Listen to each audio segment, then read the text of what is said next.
வந்து என்ன பண்ணுறாங்க, கீழே வராங்க. வந்தோன்னே சந்தோஷம் தாங்க முடியல. நிஜமாவே உங்கள் வீட்டுக்கு நான் வரப்போறேன் பாட்டி அப்படின்றாங்க. ஆமாம் வரப்போகிறேன் அப்படின்னோடனே சந்தோஷம் தாங்கலை. அப்படியே சாரதாவை கட்டிக்கிறாங்க. எவ்வளோ சந்தோஷப்படுறா அப்படின்னு சொல்லிட்டு ராதாவும் சொல்லிட்டுருக்காங்க. எல்லாரும் சேர்ந்து வந்து நம்ம குட்டி காவேரி வந்து நம்ம சாரதா வீட்டுக்கு அமுச்சு வைக்கிறாங்க. சாரதாவும் ரொம்ப சந்தோஷமாக குழந்தைய கூட்டிகிட்டு போகிறாங்க. இங்கே வந்து குழந்தை வந்தோடனே ஓடி வந்து யாழினி வந்து கட்டிக்கிறா. அப்படியே வந்து வந்துட்டியாமோ அப்படின்னு சொல்லிட்டு அப்படியே கட்டிக்கிறா. இதுக்கப்புறம் நம்ம 2 பேரும் ஜாலியாக விளையாடலாம். என் அப்பா சொல்லியிருக்காரு, ஒரு நாள் ஃபுல்லாக நான் இங்கே தான் இருக்க போகிறேண்ணா. என் அப்பா சொன்னார், நாளைக்கு தான் நான் வீட்டுக்கு போவேன் அப்படின்னோடனே, அப்படியா எனக்கு ரொம்ப சந்தோஷமாக இருக்குது அப்படின்னு சொல்லிட்டு அப்படியே 2 பேரும் கட்டிக்கிட்டு விளையாடலாமா அப்படி சொல்லிட்டு போகிறாங்க. சரி அம்மா இப்போ தானே வந்திருக்கா, எதாவது சாப்பிட்டோம் அப்படின்னு சொல்லிட்டு அவங்க ஜூஸ் கொடுக்குறாங்க. அம்மா வந்தது வீடே கலகலன்னு ஆயிடுச்சுல்ல அப்படின்னோடனே, ஆமாம்மா ரொம்ப கலகலன்னு ஆயிடுச்சு, இவ இங்கேயே தான் இருக்கணும் அப்படின்னு சொல்லிட்டு தான் நானும் பார்க்குறேன்டி. இந்த காவேரி ஏடா குடம் பண்ணுறாளே என்ன பண்ணுறது, சரி இன்னொரு முடிவை நான் எடுத்திருக்கேன் அப்படின்னு சொன்னீங்க. என்னம்மா திடீர்னு ஏதாவது ஒன்று சொல்லிகிட்டே இருக்க, அதுவும் அதிர்ச்சி கொடுத்துட்டே இருக்க, ஒன்றுமே புரியலையேம்மா அப்படின்னு சொல்லிட்டு கங்கா சொல்கிறாங்க. இல்லடி இப்படியே விட்டால் வேலைக்கு ஆகாது, காவேரி ஆடுற ஆட்டத்துக்கெலாம் நம்மளும் கூட சேர்ந்து ஆடிட்டு இருக்க முடியாது, அவரோட கல்யாணம் வந்து விஷயத்துக்கு ஒரு முடிவு கட்டுறேன் அப்படின்றாங்க. என்னம்மா பண்ண போகிற, குழந்தைய நீங்கள் எல்லோரும் பார்த்துங்க, இப்போ வரேன், மாப்பிள்ளை எங்கே இருக்காரு அப்படின்னோடனே, நிவினாமா நீ கூப்பிட்டேன்னு சொல்லிட்டு இப்போ தாம்மா வந்தார் அப்படின்னோடனே, சொல்லுங்கள் அத்தை என்னை கூப்பிட்டீங்களாமேன்னொன்னே, ஒரு முக்கியமான இடத்துக்கு போகணும் வாங்க மாப்பிள்ளை அப்படின்னோடனே, எங்கே அத்தை சொல்கிறீங்க அப்படின்னு, முக்கியமான இடம்னு சொல்லிட்டேன்ல, நான் போயிட்டு வரேன், குழந்தைய பத்திரமா பார்த்து போகும்போது எங்கே போகிறேன்னு சொல்லிட்டு கேட்டுட்டு இருக்காதீங்க அப்படின்னு சொல்கிறாங்க.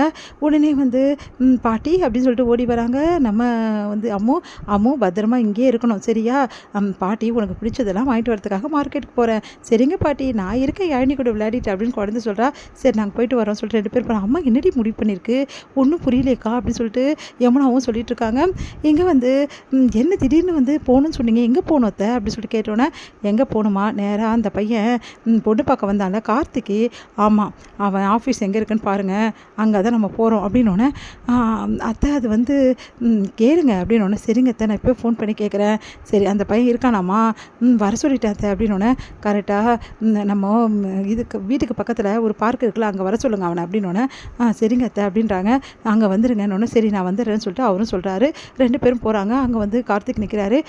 என்னங்க நீங்கள் எதுக்காக என்னை வர சொன்னீங்க, அப்போ நாங்கள் பொண்ணு பார்க்க வரும்போது அமைதியாக இருந்தீங்க, ஆனால் இப்போ மட்டும் வர சொல்லியிருக்கீங்க, அங்கே அமைதியாக இருந்ததுக்கு வந்து சாரி கேட்க வர சொல்லியிருக்கீங்களா அப்படின்னு, நான் ஏன் தம்பி உங்ககிட்ட மன்னிப்பு கேட்கணும் அப்படின்னு, இல்லைங்க மன்னிப்பு கேட்கறதுக்காக நான் சொல்லலை, இல்லை நீங்கள் அமைதியாக இருந்தீங்கல்ல அதுதான் அதுக்கு காரணம் சொல்லுவீங்கன்னு பார்த்தேன் அப்படின்னோடனே, இங்கே பாருங்கள் தம்பி அதுக்கு தான் காரணம் சொல்ல நான் வந்திருக்கேன், நான் ஏன் அமைதியாக இருந்தேன் தெரியுமா உங்களுக்கு, அதாங்க இந்த கல்யாணத்தில் உங்களுக்கு விருப்பம் இல்லைன்னு எனக்கு தெரியும், அதனால தான் அமைதியாக இருந்தீங்க, காவேரியை பற்றி தப்பாக என்கிட்ட சொன்னீங்க, அது கேட்காம நான் கல்யாணம் பண்ணுறேன் அதனால தான் அப்படின்னு, அதெல்லாம் இல்லை தம்பி, காவேரியை பற்றி இன்னும் விஷயங்கள்லாம் நிறைய சொல்ல வேண்டியது இருக்குது, உடனே வந்து தம்பி இதை பிடிங்க அப்படின்னு சொல்லிட்டு எடுத்து காட்டுறாங்க. ஒன்றும் புரியல, பார்த்தா நிறைய ஃபோட்டோஸ் இருக்குது, அதில் வந்து காவேரி விஜய் இருக்க ஃபோட்டோலாம் இருக்குது, அதை பார்த்து அதிர்ச்சி அடைகிறாரு. என்னம்மா இதெல்லாம்னோட, இங்கே பாருங்கள் என் பொண்ணுக்கு ஆல்ரெடி கல்யாணம் ஆகிடுச்சு, நடந்த விஷயத்தையெல்லாம் நான் சொல்கிறேன் அப்படின்னு சொல்லிட்டு ஒன்று விடாமல் வந்து ஆக்சிடென்ட் ஆன விஷயம் எல்லாத்தையுமே வந்து சாரதா சொல்கிறாங்க.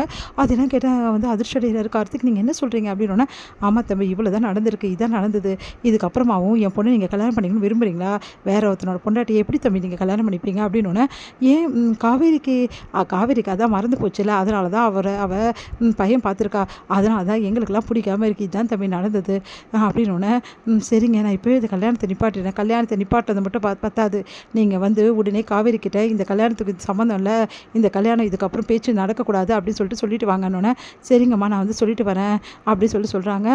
உடனே வந்து சரிங்க தம்பி, இந்த மாதிரி உங்கள் மனசில் ஆசை வளர்ந்ததுக்கு ரொம்ப சாரி தம்பி அப்படின்னோடனே, பரவாயில்லம்மா அப்படின்றாங்க. எப்படி அவங்க 2 பேரும் ஒன்றா சேர்ந்து இருந்தால் எனக்கு அது போதும் அப்படின்னோடனே, ரொம்ப நன்றி பிரதர் அப்படி சொல்லிட்டு நம்ம நிவினும் வராரு. இங்கே வந்து என்ன பண்ணுறாரு, நேராக கார்த்திக் வீட்டுக்கு வராரு.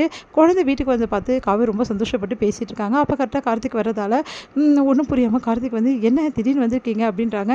இங்கே பாருங்கள் இதுக்கப்புறம் இந்த கல்யாணத்துக்கும் கல்யாணம் நின்று போயிடுச்சு, இதுக்கப்புறம் உங்களுக்கு எனக்கு எந்த சம்மந்தமும் கிடையாது சொல்லிட்டு போத வந்து எதுக்காக கல்யாணத்தை நிறுத்துறீங்க அப்படின்னோடனே, இங்கே பாருங்கள் இந்த கல்யாண விஷயம் எங்களுக்கு பிடிக்கலைங்க, ஆரம்பத்துலேருந்து சரியில்லை, எனக்கு என்னமோ இந்த கல்யாணம் சரியாகும்னு தோணலைங்க, அதனால் இந்த கல்யாணம் வேணாங்க, பத்தாதுன்னு உங்களுக்கும் எனக்கும் செட் ஆகிற மாதிரி தோணலைங்க அப்படின்னோடனே எவ்வளோ கேட்டு பார்க்குறாங்க, பதில் சொல்லாமல் போகிறாரு. காவேரி கண்டிப்பாக இதுக்கெல்லாம் காரணம் வந்து அம்மாவோட அப்பாவாக தான் இருக்கும் அப்படின்னு சொல்லிட்டு நேராக போய்ட்டு விஜயை பார்த்து, எவ்வளோ தைரியமாக தான் இந்த மாதிரி விஷயம் பண்ணியிருக்கேன், உங்களால் கல்யாணமே அவங்க வேணாம்னு சொல்கிறாங்க, என் கல்யாணம் நின்றுச்சு, எல்லாத்துக்கும் காரணம் நீங்கள் தான் அப்படின்னு சொல்லிட்டு சண்டை போடுறாங்க. அதை கேட்டு விஜய்க்கு சந்தோஷம் தாங்க முடியல, கல்யாணம் நின்று போச்சா அப்படின்னு சொல்லிட்டு அவ்வளோ சந்தோஷப்படுறாரு. அதெல்லாம் பார்த்து இன்னும் டென்ஷன் ஆகிடுறாங்க, இவ்வளோ சந்தோஷப்படுறாரு அப்படின்னு சொல்லிட்டு அப்படியே பார்த்து முறைக்கிறாங்க நம்ம காவேரி.